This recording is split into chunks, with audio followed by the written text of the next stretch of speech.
Let's see how we can create realistic lighting in the Blender in 1 minute. So let's get started. This is what I created as an ArcViz scene, and now at the first thing we need the realistic sky. Thanks to the Blender, we have the realistic sky named as sky texture.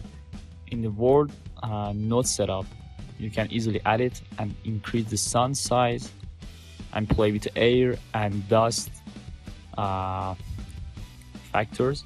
Then you can easily change the saturation if you want to remove the color.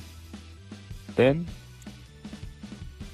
let's go to see the render, and as you see, as simple as possible. The next thing here, I add this plain light in the places where the sunlight can't reach it easily.